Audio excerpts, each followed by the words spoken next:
नमस्कार साथियों फिनॉल की केमिकल रिएक्शन चल रही है अभी। इससे पहले वाले लेक्चर में भी अपनों ने फिनॉल की केमिकल रिएक्शन देखी थी और आज भी हम फिनॉल की केमिकल रिएक्शन देखेंगे। साथियों, कुछ रिएक्शन ऐसी होती है जो नाम से जानी जाती है, उन रिएक्शन को कहते हैं नेम रिएक्शन। जैसे रोजनमुंड अभिक्रिया, कैनिज़ारो अभिक्रिया, फिडेल-क्राफ्ट अभिक्रिया, एल्डोर-संगनन, रिमर-टिमन अभिक्रिया, ऐसी कई रिएक्शंस हैं जिनको नाम से जाना जाता है। उन रिएक्शन को कहते हैं नेम रिएक्शन। नेम रिएक्शन का मतलब यह है कि कुछ रिएक्शन के लिए आपने नाम दे दिया तो आपको समझ जाना है कि इसमें रिएक्टेंट ये यूज़ हो रहा है और प्रोडक्ट ये यूज़ हो रहा है ना। ऐसी रिएक्शन क्या कहते हैं? उनको नेम रिएक्शन से कहते हैं। अब आज जो फिनॉल की रिएक्शन बता रहे हैं उनमें भी कुछ नेम रिएक्शन है, जैसे कि कोल्बे अभिक्रिया, रिमर-टिमन अभिक्रिया, फिडेल-क्राफ्ट अभिक्रिया। तो इस टाइप की रिएक्शंस को क्या कहेंगे अपन? Name reactions. तो इससे पहले वाले वीडियो में तो हमने फिनॉल की भैया सोडियम के साथ रिएक्शन होती है तो क्या बनता है, अमोनिया के साथ रिएक्शन होती है तो क्या बनता है, फिनॉल की PCl5 के साथ रिएक्शन होती है तो क्या बनता है, फिनॉल की एसिटिल क्लोराइड के साथ रिएक्शन होती है तो क्या बनता है, फिनॉल की बेंजाइल क्लोराइड के साथ रिएक्शन होती है तो क्या बनता है, फिनॉल का अपचयन होता है तो क्या बनता है। इस टाइप से रिएक्शन देखी थी। अभी हम देखते हैं नेम रिएक्शन टाइप कुछ रिएक्शन, जिसमें पहली रिएक्शन की बात कर रहे हैं हम कोल्बे अभिक्रिया। ठीक है, कौन सी रिएक्शन? कोल्बे अभिक्रिया पूछी जाती है एग्जाम में अक्सर। कोल्बे अभिक्रिया, पहले हम रिएक्शन लिख लेते हैं, उसके बाद में थ्योरी की बात करते हैं। जब आपको रिएक्शन आती है तो उसकी थ्योरी याद करने में कोई दिक्कत नहीं है, आप वैसे ही याद हो जाएगी। तो रिएक्शन देखो, जब फिनॉल के सोडियम लवण, फिनॉल का सोडियम लवण मतलब फिनॉल की सोडियम के साथ रिएक्शन करवा के फिनॉल का सोडियम लवण बनाया जाता है। फिनॉल की सोडियम के साथ रिएक्शन करके फिनॉल का सोडियम लवण बनाया जाता है। ये फिनॉल का सोडियम लवण क्या है? ये सोडियम फिनॉक्साइड, सोडियम फिनॉक्साइड। जब फिनॉल के सोडियम लवण की कार्बन डाइऑक्साइड के साथ में, CO2 के साथ में क्या ले रहे हैं? 8 से 10 वायुमंडल दाब, 8 से 10 वायुमंडल दाब, एटमॉस्फेरिक प्रेशर, वायुमंडलीय दाब, और 120 से 130 डिग्री सेल्सियस ताप, है ना। 120 से 130 डिग्री सेल्सियस ताप पर क्या कर रहे हैं? गर्म करते हैं। तो आपको मिलेगा भैया सैलिसिलिक अम्ल मिलेगा। जब फिनॉल के सोडियम लवण को कार्बन डाइऑक्साइड के साथ 8 से 10 वायुमंडलीय दाब पर 120 से 130 डिग्री सेल्सियस ताप पर गर्म करते हैं तो सैलिसिलिक अम्ल बनता है। अब सैलिसिलिक अम्ल कैसे बन रहा है ये देखते हैं अपन। सबसे पहले क्या होगा, ये CO2 भाई साहब जो हैं, ये CO2 इन दोनों के बीच में आ जाएंगे पंचायती करने के लिए। ठीक है, तो ये प्रोडक्ट बन रहा है। जो बीच में जो प्रोडक्ट बनते हैं उनको इंटरमीडिएट प्रोडक्ट कहते हैं। तो ये हो जाएगा O और ये COO Na। ठीक है, CO2 मतलब COO Na। ये प्रोडक्ट बना, इंटरमीडिएट प्रोडक्ट बना। अब क्या होगा? पुनर्विन्यास करवा दे इसका। क्या करवा दे? पुनर्विन्यास, रीअरेंजमेंट। रीअरेंजमेंट मतलब इस COO Na को अपन बिठा दे यहाँ पर, और यहाँ पर अंडरस्टूड रहता है कि क्या लगा हुआ है? H लगा हुआ है। तो H को पहुँचा दे अपन, H को पहुँचा दे यहाँ पर, और ये COO Na को पहुँचा दे यहाँ पर। तो देखिए पुनर्विन्यास हो रहा है, पुनर्विन्यास, रीअरेंजमेंट। देखिएगा इसमें क्यों अपने को स्ट्रक्चर की जरूरत क्यों पड़ी? क्योंकि अपन देखना चाह रहे हैं कि कैसे H निकल रहा है, कैसे क्या बन रहा है, इसलिए अपने को स्ट्रक्चर के रूप में अपन इस रिएक्शन को देख रहे हैं। तो ये हो जाएगा OH और यहां लिख दूं COO Na। ये बन रहा है। अब ये जो अपने को पुनर्विन्यास प्रोडक्ट बना, ये पुनर्विन्यास करने के बाद जो उत्पाद बना, इसकी रिएक्शन में करवा दूं HCl के साथ में। किसके साथ में? HCl के साथ में। जब HCl के साथ रिएक्शन करवाऊंगा तो ये NaCl निकल जाएगा और ये H जुड़ जाएगा यहाँ पर Na की जगह पर, H जुड़ जाएगा Na की जगह पर, ये OH, ये COOH। ठीक है, प्लस NaCl, इसको कहूँगा मैं सैलिसिलिक अम्ल, सैलिसिलिक अम्ल। नहीं समझ में आए डबल से वीडियो देख लेना। कोल्बे अभिक्रिया थ्योरी क्या लिखोगे, जब फिनॉल के सोडियम लवण की कार्बन डाइऑक्साइड के साथ 8 से 10 वायुमंडलीय दाब पर 120 से 130 डिग्री सेल्सियस पर अभिक्रिया करवाते हैं तो आपको मिलेगा सैलिसिलिक अम्ल बनता है। रिएक्शन कैसे लिखोगे, ये सोडियम फिनॉक्साइड CO2 को बीच में बिठा दो पंचायती करने के लिए, H को यहाँ पे भेज दो, COO को इस पोजीशन पर, मतलब रीअरेंजमेंट हो रहा है।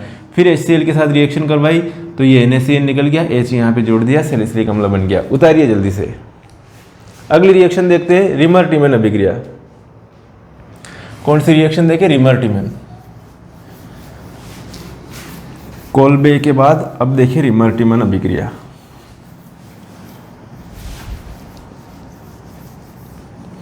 ध्यान रखिएगा, आप जब पढ़ाई करें तो कॉपी पेन साथ में लेके बैठिए और लिखते जाइए साथ साथ में।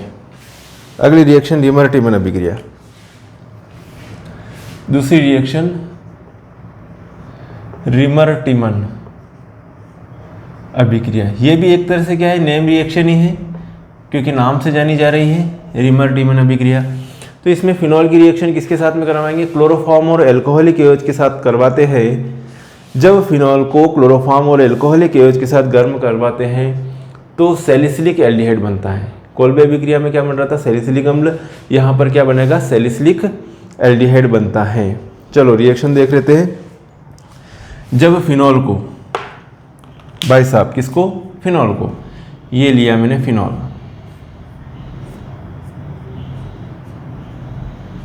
ठीक है, किसके साथ में, क्लोरोफॉर्म, ये ले रहा हूँ CHCl3, क्या है, क्लोरोफॉर्म, ये है फिनॉल, प्लस क्या ले रहा हूँ, एल्कोहलिक KOH, कौन सा, एल्कोहली है, क्या बनेगा, सैलिसिलिक एल्डिहाइड बनेगा। बैलेंस करने के लिए यहाँ 3 कर देता हूँ, तो यहाँ पर ये तो हो जाएगा 3KCl निकल जाएगा, और सैलिसिलिक एल्डिहाइड मतलब क्या है, CH और एक ऑक्सीजन यहाँ से उठा दूँ, CH और एक ऑक्सीजन यहाँ से उठा दूँ, क्या हो जाएगा, CHO हो जाएगा। और अंडरस्टूड है, यहाँ पर भी एक हाइड्रोजन तो है ही है, कार्बन से हाइड्रोजन अटैच है ही है, तो क्या होगा कि एक H तो ये और 3 H ये, ओके, एक H ये 3 H ये, और आपके पास 2 हाइड्रोजन और बच रहे हैं, तो क्या लिखूँ, 2H2O, क्या लिखूँ, 2H2O, क्योंकि ये जो है 3 पोटेशियम है, 3 ऑक्सीजन है, 3 हाइड्रोजन है, ओके, 3 पोटेशियम, 3 ऑक्सीजन, 3 हाइड्रोजन है, तो यहाँ से 3KCl तो ऐसे निकल गए। फिर क्या रखो, CHO कहाँ जोड़ दूंगा, इस पोजीशन पर जोड़ दूंगा, और ये हाइड्रोजन और 3 हाइड्रोजन ये और 2 ऑक्सीजन यहाँ पे बचे, 2H2O लिख दूंगा। देखिए ये लिखा OH, ठीक है, CH और एक ऑक्सीजन यहाँ से उठाया, ये लिखा CHO प्लस 3 पोटेशियम और 3 क्लोरीन, 3KCl प्लस क्या बच रहा है, 3 हाइड्रोजन ये बच रहे हैं, 1 हाइड्रोजन ये और 2 ऑक्सीजन और, तो 2H2O। ये है सैलिसिलिक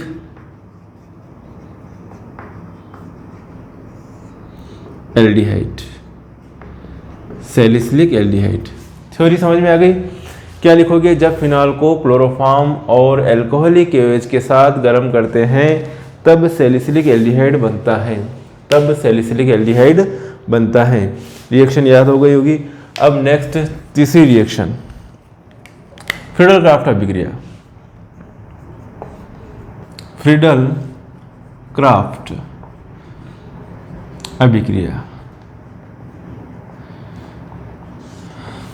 इस फ्रीडल क्राफ्ट अभिक्रिया में क्या होता है, जब फिनॉल को मेथिल क्लोराइड के साथ, है ना, निर्जल AlCl3 की उपस्थिति में मिलाया जाता है तो आर्थो एवं पैराक्रिसाल बनता है। क्या बनता है, आर्थो और पैराक्रिसाल बनता है। जब फिनॉल को मेथिल क्लोराइड के साथ निर्जल AlCl3 की उपस्थिति में मिलाया जाता है तो आर्थो और पैराक्रिसॉल का मिक्सचर आपको मिलेगा। देखिए ये लिया मैंने फिनॉल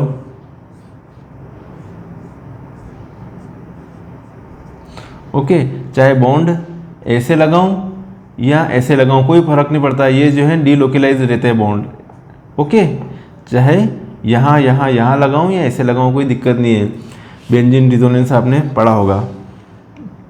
फिनॉल की रिएक्शन करवा रहे हैं किसके साथ में, मेथिल क्लोराइड के साथ में। मेथिल क्लोराइड CH3Cl किसकी प्रेजेंस में, निर्जल AlCl3 एल्यूमिनियम क्लोराइड की उपस्थिति में। अब जो है क्या बन रहा है यहाँ पे, आर्थो और पैराक्रिसॉल बन रहा है। तो यहाँ पर जो है ये जो है HCl निकल जाएगा, HCl यहाँ से निकलेगा, यहाँ से ये HCl निकल जाएगा और CH3 जुड़ जाएगा। तो आर्थो पोजीशन, अगर यहाँ का H और ये Cl निकल रहा है तो CH3 कहाँ जुड़ेगा, इस पोजीशन पर जुड़ेगा। तो इस पोजीशन पर अगर CH3 जुड़ रहा है तो पैरा कंपाउंड बन रहा है, इस पोजीशन पर CH3 जुड़ रहा है तो आर्थो कंपाउंड बन रहा है। कुछ नहीं करना है आपको, तो दोनों मिक्सचर बन रहे हैं। तो इस टाइप की रिएक्शन में अपन बैलेंसिंग नहीं देखेंगे, जो भी है उससे आर्थो और पैरा कंपाउंड बन रहा है। तो ये हो गया OH और ये लिखा CH3, मतलब ये H और ये Cl क्या हो जाएगा, HCl निकल जाएगा। ये H और ये Cl HCl निकल जाएगा और CH3 यहाँ जुड़ जाएगा। अगर हाइड्रोजन यहाँ का निकल रहा है, यहाँ का हाइड्रोजन और क्लोरीन मिलकर HCl निकल रहा है तो ये CH3 पैरा पोजीशन पर जुड़ेगा। ये पैरा पोजीशन पर CH3 जोड़ दिया, ये OH। इसको कहूँगा मैं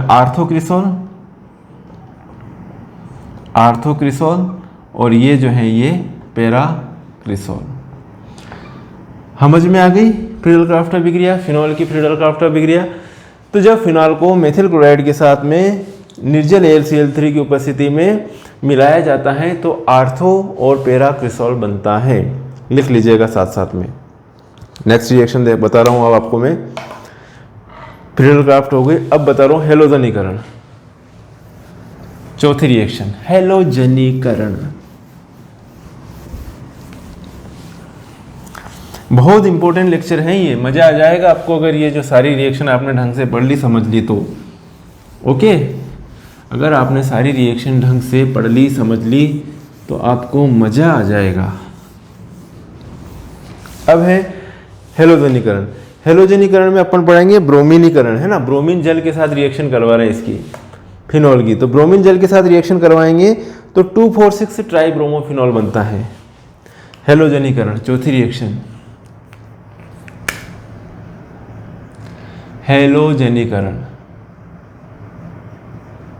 हेलोजनीकरण में यहाँ पर अपन रिएक्शन करवा रहे हैं Br2 के साथ में, ब्रोमीन के साथ अपन रिएक्शन करवा रहे हैं, है ना। ब्रोमीन क्या ले रहे हैं, ब्रोमीन जल के साथ, ब्रोमीन जल के साथ अभिक्रिया करवा रहे हैं। चलो फिनॉल का फार्मूला याद है आपको, क्या है, C6H5OH। इसको स्ट्रक्चर के फॉर्म में ऐसे लिख दिया। इसके साथ में रिएक्शन करवा रहे हैं Br2 वाटर के साथ रिएक्शन करवा रहे हैं। यहाँ हाइड्रोजन है, यहाँ हाइड्रोजन है और यहाँ हाइड्रोजन है, 3 हाइड्रोजन और यहाँ से 3 Br, 3 HBr निकल जाएंगे और 3 Br यहाँ जोड़ देंगे। देखो भाई साहब बहन जी, ये Br, यहाँ Br, यहाँ Br और ये OH। 1 2 3 4 5 6 2 4 6 try bromophenol, 2 4 6 try bromophenol plus 3 HBr। तो ये हेलोजनीकरण रिएक्शन भी आपको समझ में आ गई। तो जब फिनॉल को ब्रोमीन जल के साथ मिलाया जाता है तो 2,4,6 ट्राइब्रोमोफिनॉल बनता है। जब ब्रोमीन को फिनॉल के साथ मिलाया जाता है तो 2,4,6 ट्राइब्रोमोफिनॉल बनता है। ये हो गई फिनॉल की हेलोजनीकरण रिएक्शन। अब देखते हैं नाइट्रीकरण रिएक्शन। चौथी रिएक्शन है नाइट्रीकरण। तो भाई साहब जब भी नाइट्रीकरण की बात करेंगे किसके साथ रिएक्शन करवाएंगे हम, HNO3 के साथ। तो जब फिनॉल को सांद्र HNO3 के साथ सांद्र H2SO4 की उपस्थिति में मिलाया जाता है तो 2,4,6 ट्राई नाइट्रोफिनॉल बनता है, जिसे हम पिक्रिक एसिड भी कहते हैं। क्या कहते हैं? पिक्रिक एसिड भी कहते हैं। तो जब फिनॉल का नाइट्रीकरण करवा रहे हैं, ये फिनॉल समझ लो रे भैया, इम्पोर्टेंट है। और कमेंट्स भी करते रहना है ना, कमेंट्स भी कीजिएगा आपको कैसे क्या लगा वीडियो। ये HNO3 को HONO2 लिख दूँ? चलो, कौन सा है ये? कॉन्सेंट्रेट है, सांद्र है, और किसकी प्रेजेंस में करवा रहे हैं? कॉन्सेंट्रेट H2SO4 की प्रेजेंस में रिएक्शन करवा रहे हैं। हर जगह हाइड्रोजन हाइड्रोजन हाइड्रोजन है ही, ये बैठा हुआ है हर कोने पर। अब क्या होगा कि यहाँ पर ये जो है 3 ले लूँ, 3 मालिक्यूल हो जाएंगे। तो 3 मालिक्यूल हो जाएंगे तो क्या हो जाएगा? ये HOH HOH HOH 3 H2 निकल जाएंगे, और इस जगह जो हाइड्रोजन दिख रहा है आपको, इस जगह क्या जोड़ दूँ मैं? NO2 जोड़ दूँ। तो ये जोड़ा मैंने भैया NO2।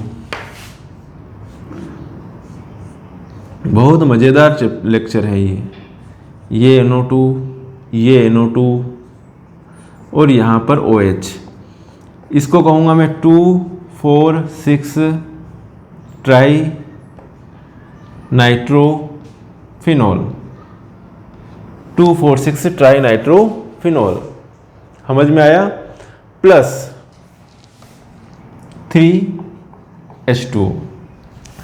जब फिनॉल की अभिक्रिया सांद्र HNO3 के साथ सांद्र H2SO4 की उपस्थिति में करवाई जाती है तो 2,4,6 ट्राई नाइट्रोफिनॉल बनता है। इसी को पिक्रिक एसिड भी कहते हैं। क्या कहते हैं? पिक्रिक एसिड, है ना, पिक्रिक अम्ल भी कहते हैं। यहाँ तक क्लियर है? आगे बढ़ें। अब देखते हैं सल्फोनीकरण रिएक्शन। अगली रिएक्शन है सल्फोनीकरण। ओके,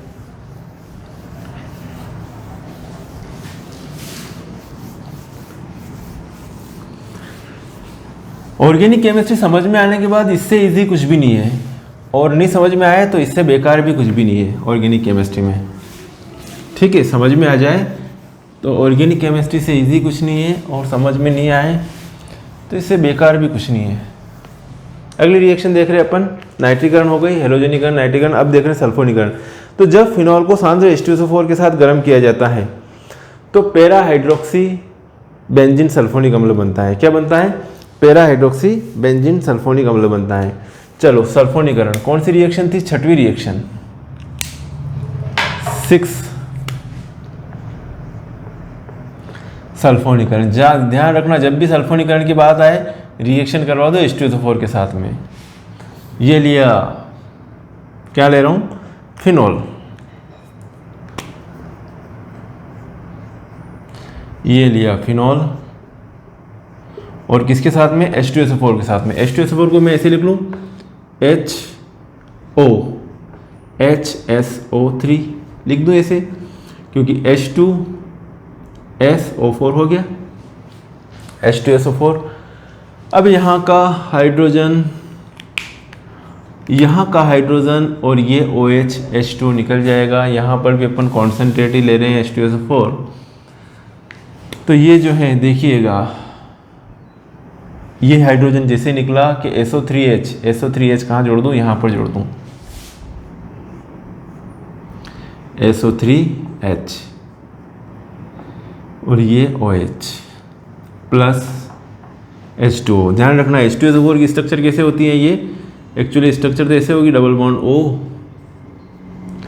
OH और ये OH। एक OH निकल गया इस हाइड्रोजन के साथ में, तो सल्फर के साथ सल्फर जो ये SO3H है, SO3H से जुड़ गया ये SO3H। क्या नाम है भैया इसका? पैरा हाइड्रोक्सी बेंजीन सल्फोनिक अम्ल, पैरा हाइड्रोक्सी। इसके सापेक्ष ये पैरा पोजीशन पर पैरा हाइड्रोक्सी, और इसको कह दिया बेंजीन सल्फोनिक एसिड लिखे या अम्ल लिखे, para hydroxy benzene sulphonic acid या अम्ल बनता है। तो थ्योरी में क्या लिखना? जब फिनॉल की अभिक्रिया कॉन्सेंट्रेट H2SO4 के साथ में की जाती है या जब फिनॉल को कॉन्सेंट्रेट H2SO4 के साथ गर्म किया जाता है तो पैरा हाइड्रोक्सी बेंजीन सल्फोनिक अम्ल बनता है। समझ में आ गई रिएक्शन, उतार लीजिए। अगली रिएक्शन देख रहा हूं मैं, युग्मन अभिक्रिया। कौन सी रिएक्शन? युग्मन, कपलिंग रिएक्शन। तो जब फिनॉल को बेंजीन डायजोनियम क्लोराइड के साथ, है ना, NaOH की उपस्थिति में मिलाया जाता है तो पैरा हाइड्रोक्सी एजोबेंजीन बनता है। जब फिनॉल को बेंजीन डायजोनियम क्लोराइड के साथ NaOH की उपस्थिति में मिलाया जाता है तो पैरा हाइड्रोक्सी एजोबेंजीन बनता है। और पैरा हाइड्रोक्सी एजोबेंजीन क्या, किस कलर का होता है? लाल रंग का। और ये लाल रंग का, लाल नारंगी रंग का क्या मिलता है अपने को? अवक्षेप मिलता है। नेक्स्ट 7वीं रिएक्शन, युग्मन अभिक्रिया। युग्मन अभिक्रिया याद कर लो जल्दी से। युग्मन अभिक्रिया, अब यहाँ पे रिएक्शन क्या यूज करें? Benzene diazonium chloride. Benzene diazonium chloride भाई साहब ये C6H5 N2Cl। कण के अंडे रिएक्शन भी रही, फिनॉल के अंडे, ये फिनॉल, ये H, ठीक है, ये OH, ये फिनॉल है। यहाँ का H मैंने दिखा दिया, क्या फर्क पड़ रहा है, ठीक है। फिनॉल के रिएक्शन, फिनॉल के साथ रिएक्शन करवा रहे, तो ये हो जाएगा HCl निकल रहा है यहाँ से, जोड़ ही तो है यहाँ पर। और किसकी प्रेजेंस में रिएक्शन हो रही है? NaOH की प्रेजेंस में रिएक्शन हो रही है। NaOH की उपस्थिति में गर्म कर रहे हैं इसको, तो ये डायरेक्ट जोड़ दो, HCl निकाल के, चलो जोड़ देते हैं।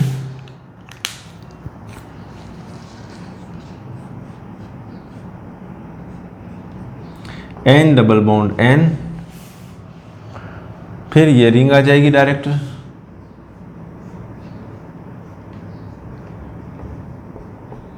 प्लस क्या लिखूं मैं? HCl। ओके, ये कंपाउंड बन रहा है और इस कंपाउंड का नाम है क्या है? Para hydroxy azobenzene. Para hydroxy azobenzene, para hydroxy azobenzene. Theory में क्या लिखोगे? बेंजीन डायजोनियम क्लोराइड की अभिक्रिया, डायजोनियम क्लोराइड, ये क्या है भाई साहब? फिनॉल। तो थ्योरी में लिखोगे आप कि जब फिनॉल को बेंजीन डायजोनियम क्लोराइड के साथ, जब फिनॉल को बेंजीन डायजोनियम क्लोराइड के साथ NaOH की उपस्थिति में मिलाया जाता है तो पैरा हाइड्रोक्सी एजोबेंजीन बनता है, या पैरा हाइड्रोक्सी एजोबेंजीन के लाल नारंगी अवक्षेप प्राप्त होते हैं। पैरा हाइड्रोक्सी एजोबेंजीन के लाल नारंगी अवक्षेप प्राप्त होते हैं। क्लियर है बेटा? अब रिएक्शन देख रहे हैं अपन, थैलिक एनहाइड्रेट परीक्षण। नेक्स्ट रिएक्शन, 8वीं रिएक्शन, बहुत मजेदार चैप्टर है ये। नेक्स्ट रिएक्शन है थैलिक एनहाइड्रेट परीक्षण।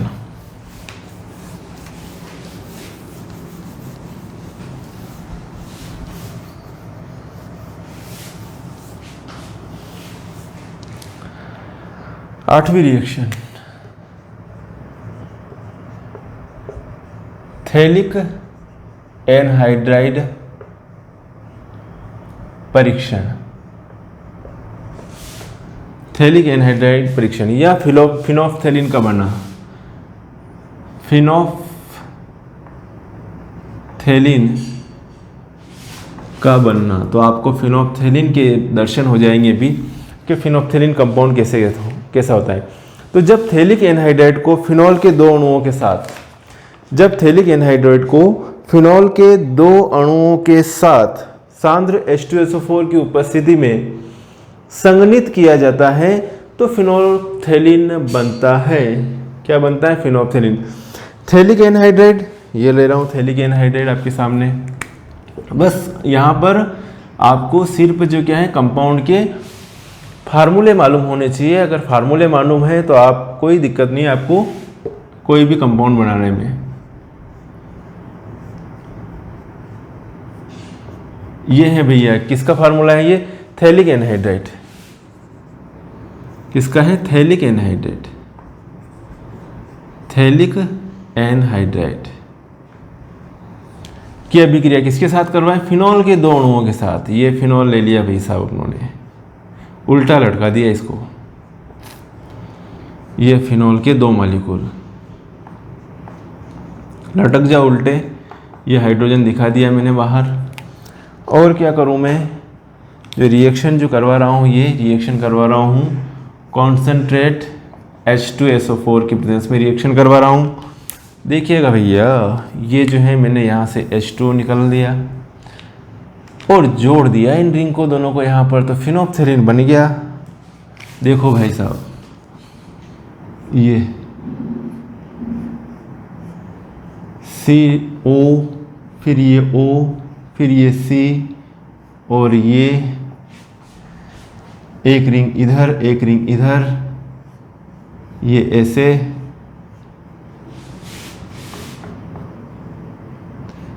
ऐसे, इसी को कहेंगे भाई साहब फिनोप्थेलिन।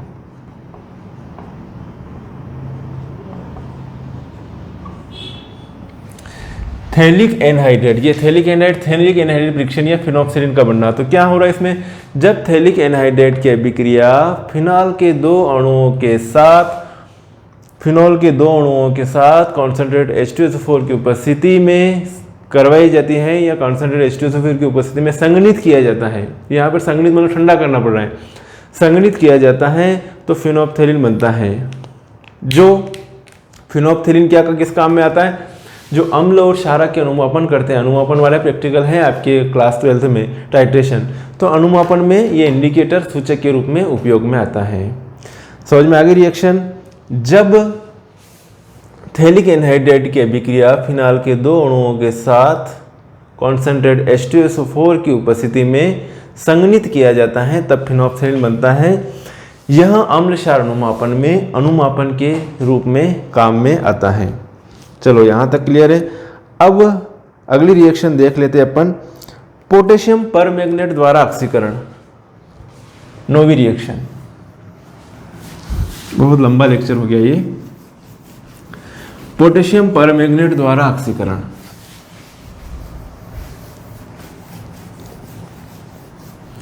पोटेशियम परमैंगनेट का सूत्र क्या है, KMnO4। KMnO4 क्या काम कर रहा है, यहाँ पर ऑक्सीकारक का काम कर रहा है, जितने ऑक्सीजन चाहिए उतने ऑक्सीजन दे देगा ये KMnO4। तो पोटेशियम परमैंगनेट द्वारा ऑक्सीकरण, पोटेशियम परमैंगनेट द्वारा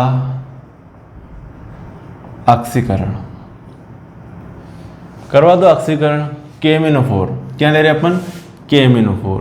ये KMnO4 क्या देगा अपने को, जितने ऑक्सीजन चाहिए आपको उतने ऑक्सीजन चाहिए दे देगा, चाहे आपको 10 चाहिए 5 चाहिए, जितने चाहिए वो KMnO4 आपको ऑक्सीजन प्रोवाइड करवा देगा। किसकी रिएक्शन करवा रहे हैं अपन, फिनॉल की रिएक्शन। फिनॉल का सूत्र क्या है, ये OH, यहाँ पर मैं इसको स्ट्रक्चर के रूप में ऐसे बता सकता हूँ चाहो तो, ये यहाँ पर CH, ये CH, ये CH, ऐसे देखो ध्यान से देखना, C6 1 2 3 4 5 6, H5 1 2 3 4 5 OH, ये C6H5OH हो गया। यहाँ तक क्लियर है। अब यहाँ पर ये जो रिएक्शंस है ये KMnO4 की प्रेजेंस में हो रही है, मतलब KMnO4 क्या दे रहा है अपने को, नवजात ऑक्सीजन दे रहा है। तो जब फिनॉल का ऑक्सीकरण पोटेशियम परमैंगनेट की उपस्थिति में किया जाता है तो मेसोटार्ट्रिक अम्ल बनता है। क्या बनता है, मेसोटार्ट्रिक अम्ल। और इस अभिक्रिया में ये जो रिंग है ये क्या हो जाएगी, टूट जाएगी, मतलब फिनॉल का नाभिक क्या हो जाता है, टूट जाता है। क्या हो जाता है, टूट जाता है। तो यहाँ पर देखिएगा आप, ये CH, ये जो कंपाउंड बन रहा है इस टाइप से बनेगा, देखो CHOH, CHOH, ठीक है, CHOH, और ये हो जाएगा यहाँ पर COOH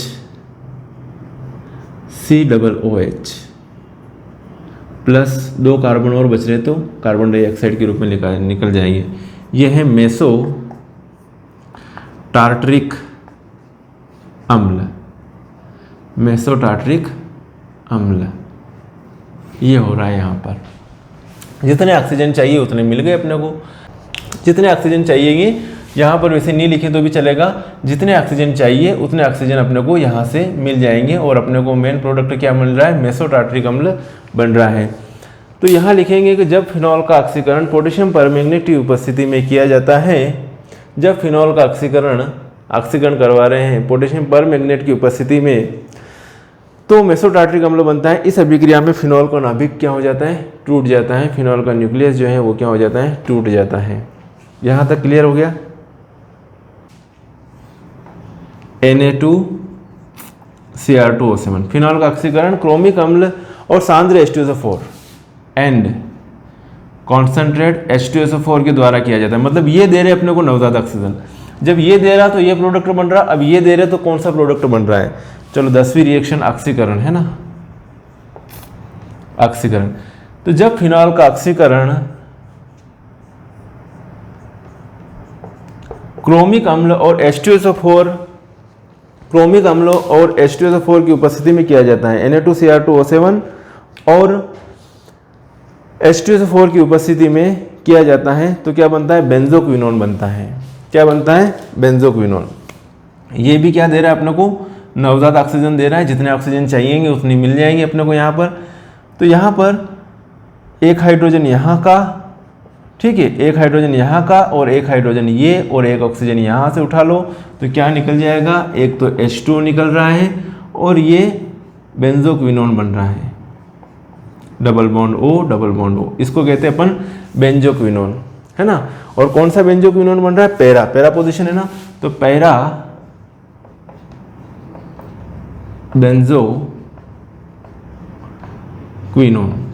बेंजोक्विनोन, इसको कहते हैं पैरा बेंजोक्विनोन। समझ में आया। जब फिनॉल का ऑक्सीकरण क्रोमिक अम्ल Na2Cr2O7 एंड H2SO4 की उपस्थिति में किया जाता है तो पैरा बेंजोक्विनोन बनता है। समझ में आई। चलो एक रिएक्शन और, लास्ट रिएक्शन है, बहुत ही मज़ेदार रिएक्शन है और ये रिएक्शन अगर आपको आ गई तो कोई दिक्कत नहीं है, ठीक है।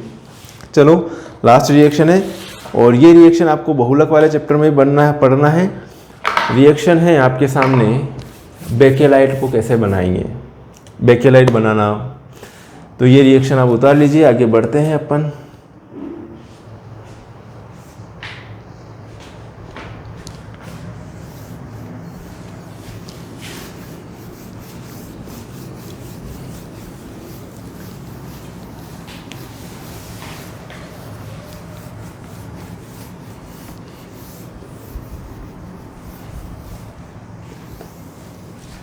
नेक्स्ट रिएक्शन, फॉर्मेल्डिहाइड के साथ संघनन या बेकेलाइट प्लास्टिक का बनना। लास्ट रिएक्शन है। कौन सी रिएक्शन है ये, 11वीं रिएक्शन समझ लो। फॉर्मेल्डिहाइड के साथ संघनन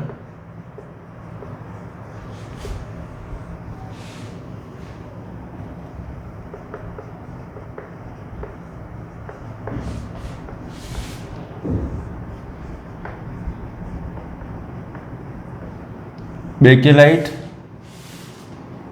प्लास्टिक का बनना। बहुत मजेदार है ये चीज। किसका संघनन करवा रहे हैं भैया अपन, फॉर्मेल्डिहाइड के साथ किसकी रिएक्शन करवाना है, फिनॉल की रिएक्शन। तो जब फिनॉल और फॉर्मेल्डिहाइड को NaOH की उपस्थिति में संघनित किया जाता है तो बेकेलाइट प्लास्टिक बनता है, जो कि एक ताप दृढ़ बहुलक है। कौन सा बहुलक है, ताप दृढ़ बहुलक है। चलो देख लेते हैं इस रिएक्शन को भी, बहुत इजी रिएक्शन है। तो फिनॉल की फॉर्मेल्डिहाइड के साथ रिएक्शन करवा रहे अपन। ये लिया फिनॉल, ध्यान से देखो भैया, OH, ये H, हर जगह H रहता है ना, CH है वो। तो किसके साथ है, फॉर्मेल्डिहाइड। फॉर्मेल्डिहाइड को क्या लिखूं, HCHO, फॉर्मेल्डिहाइड है ये। और इसका तो नाम, इससे पहले वाले इसका तो नाम मालूम होगा, इतनी सारी रिएक्शन देख रही। फिनॉल है, इसका सूत्र है ये। किसके उपस्थिति में रिएक्शन करवा रहे हैं? NaOH की उपस्थिति में रिएक्शन करवा रहे हैं। तो यहाँ पर जो है ये कंपाउंड बनेंगे, संघनित करवाएंगे, बेकेलाइट प्लास्टिक बनेगा। तो ये पहले ये बनेगा, देख लीजिए जल्दी से, ये H, ठीक है, ये H इधर जुड़ जाएगा, ये H ऑक्सीजन के उधर जुड़ जाएगा। तो ये यहाँ लिख दूँ मैं CH2OH, CH2OH, और यहाँ पे लिखूँ मैं OH। अगर इस पोजीशन पर जुड़े, नीचे की पोजीशन पर जुड़े, तो मैं इसको ऐसे भी लिख सकता हूँ, इस तरीके से।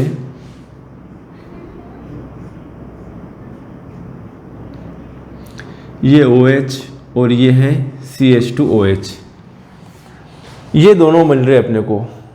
अब क्या करें, इन दोनों को उठा के इनसे क्या बना ले अपन? बेकेलाइट बना ले। क्या बनाएंगे अपन भैया? बेकेलाइट बनाएंगे। तो देखो, उसको उठा रहा हूँ एक, तो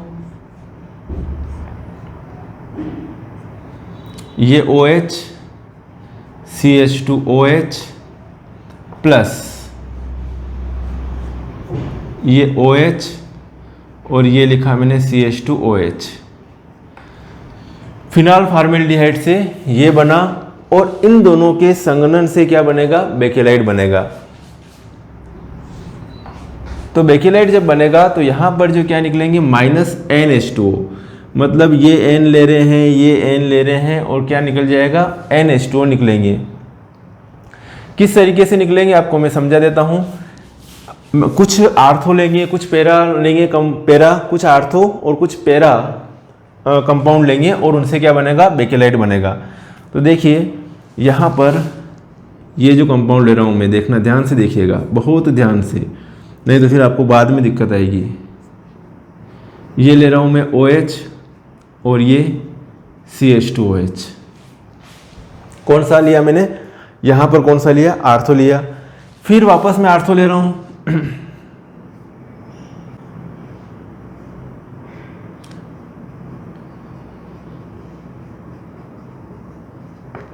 ये भी आर्थो ही है ना, ये भी आर्थो ले लिया मैंने। फिर पैरा वाला ले लेता हूँ, एक पैरा वाला, ऐसे कुछ आर्थो कुछ पैरा, कुछ आर्थो कुछ पैरा, इस टाइप से लेते हैं। फिर यहाँ पर मैं ये जो ले रहा हूँ, ये ले रहा हूँ मैं पैरा वाला,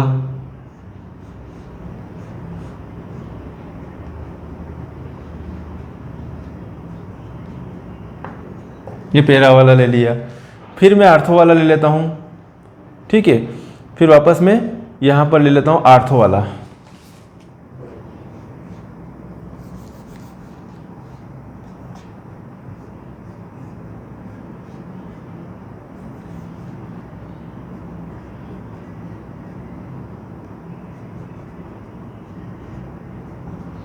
ओके, फिर वापस एक और ले लेता हूँ मैं, इसमें आर्थो वाला, एक आर्थो और ले लेता हूँ।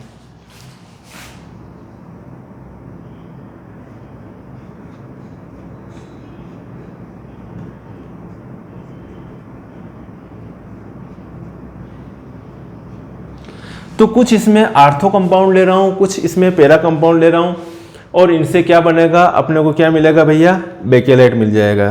कौन सा कंपाउंड मिलेगा अपने को? बेकेलाइट मिलेगा। अब यहाँ पे ध्यान से देखिएगा, यहाँ पर H2O निकल रहे हैं। क्या निकल रहे हैं? H2O। तो जैसे कि यहाँ का H और ये OH क्या निकल जाएगा? H2O निकल जाएगा। ऐसे यहाँ का H और ये OH क्या निकल जाएगा? H2O निकल जाएगा। ऐसे यहाँ का H और ये OH क्या निकल जाएगा? H2O निकल जाएगा। ऐसे ही यहाँ का H, इसका इधर का H और ये OH क्या निकल जाएगा? H2O निकल जाएगा। समझ में आ रहा है ना आपको? ऐसे ही आगे जो है इधर का H और ये OH क्या निकल जाएगा? H2O निकल जाएगा। मेरे हिसाब से आपको क्लियर होता जा रहा होगा। इसी प्रकार से यहाँ का H और ये H ये OH क्या निकल जाएगा? H2O निकल जाएगा। तो ऐसे इस तरीके से H2O निकलता जाता मॉलिक्यूल, और क्या बनेगा? बेकेलाइट बनेगा। तो यहाँ से HOH, निकल गया, H2O निकल गया ना, तो डायरेक्ट इसको जोड़ दूँ मैं। अब इसको डायरेक्ट जोड़ देता हूँ, ये डायरेक्ट जोड़ दिया। HOH निकल गया, अब बीच में सिर पे क्या रह जाएगा, CH2 रह जाएगा। ये अपनों ने CH2 इस तरीके से लिख दिया, डायरेक्ट जोड़ दिया। यहाँ का H, इसका रिंग का H और इधर का OH, H2 निकल गया। अब डायरेक्ट क्या कर दिया मैंने, CH2 जोड़ दिया। यहाँ H और ये OH निकल गया। अब डायरेक्ट क्या कर दिया अपनों ने, CH2 जोड़ दिया। ये H और ये OH निकल गया। अब डायरेक्ट क्या रह गया, CH2 रह गया, तो ये CH2 हो गया। H और OH निकाल दिया, डायरेक्ट क्या जोड़ दिया, CH2 जोड़ दिया, तो ये है CH2। समझ में आया? तो इस तरीके से ये जो है, ये है बेकेलाइट, इसको कहते हैं अपन, ये अब बना बेकेलाइट। और बेकेलाइट का एक खंड है, ये क्या है, बेकेलाइट का एक खंड है, ये क्या है, खंड है। तो ये बहुत ज़्यादा इंपॉर्टेंट है।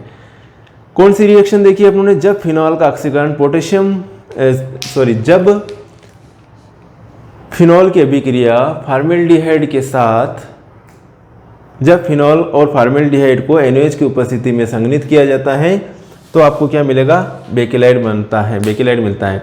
बेकेलाइट क्या है, एक प्लास्टिक है जो कि एक ताप दृढ़ बहुलक है। जल्दी से इसको उतार लीजिए।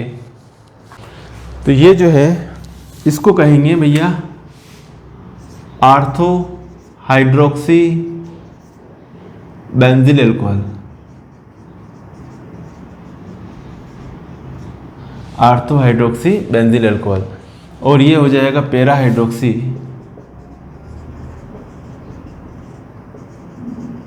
बेंजिल एल्कोहल, है ना। एक है आर्थो हाइड्रोक्सी बेंजिल एल्कोहल और एक है para hydroxy benzyl alcohol. Ortho hydroxy para hydroxy benzyl alcohol से क्या बना अपना, बेकेलाइट बना।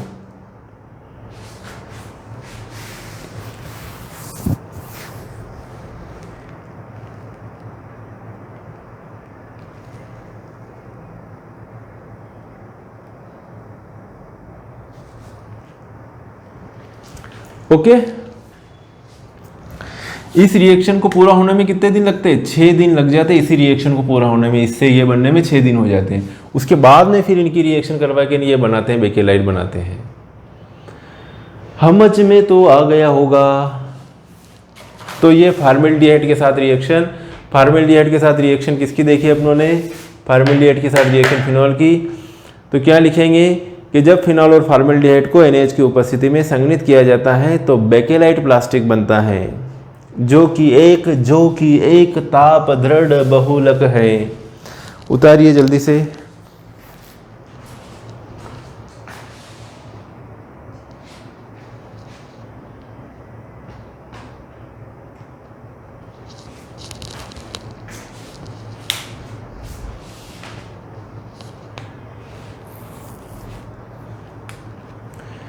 ठीक है, ये जो है आगे ये भी बड़ा रहता है इस टाइप से, एक खंड है ये, और ये जो है ये भी बहुत बड़ा रहता है बेकेलाइट। तो आज अपनों ने जो रिएक्शन देखी फिनॉल की, जो बाकी बची हुई सारी रिएक्शन से देख लिए हैं। मतलब 2 वीडियो बन गए हैं फिनॉल की केमिकल रिएक्शन के ऊपर।